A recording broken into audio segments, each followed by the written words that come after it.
Hello shrimp people, today's video is about quarantining shrimp. Now quarantining shrimp is just a step that we're taking to avoid introducing diseases to your existing healthy colony of shrimp.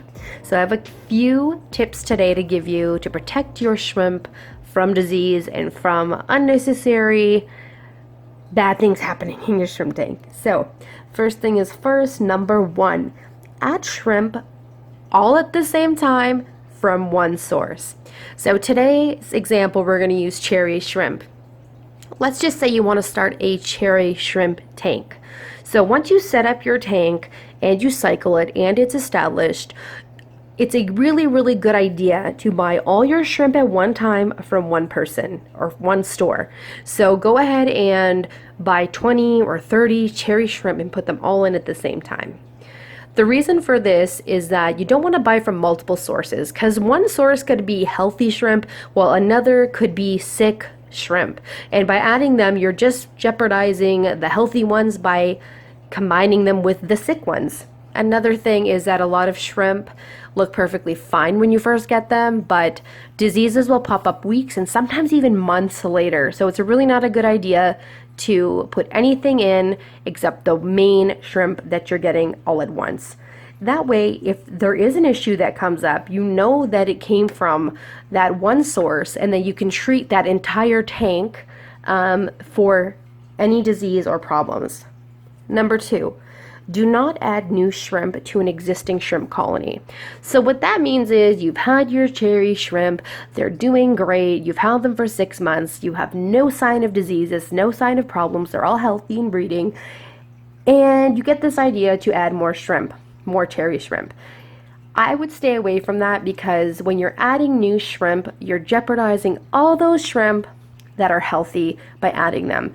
And even if you trust your source or if you think they all look healthy, shrimp can often show signs of disease weeks and months later.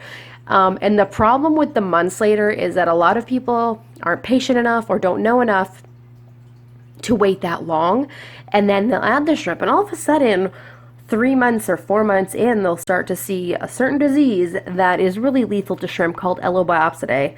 And so to avoid that sort of problem, it's a really good idea not to add new shrimp to your existing colony. Number three, observe all of your shrimp with a magnifying glass. My magnifying glass is literally one of my favorite tools that I use almost on a daily basis. I just can see my shrimp better and the details and how they look up close with my magnifying glass. A really good time to do this is during feeding time. So once they all congregate at the front of the tank, get your magnifying glass out and just look at them. You can see them up close, and a lot of these issues that shrimp get, diseases or bacterial, you can detect it at an earlier stage if you have your magnifying glass, because you can see it easier.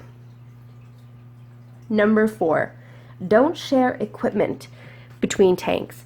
This is a hard one to do. I mean, unless your tanks are extremely mature, like you've had them for a really long time and you're absolutely sure that nothing's going on. I mean, I know people who share nets, but I mean, if you just got some shrimp in, it's a really good idea not to share nets or siphon hose between tanks, because you can easily cross-contaminate, and then an issue in one tank can transfer over to others that have been healthy for a very long period of time.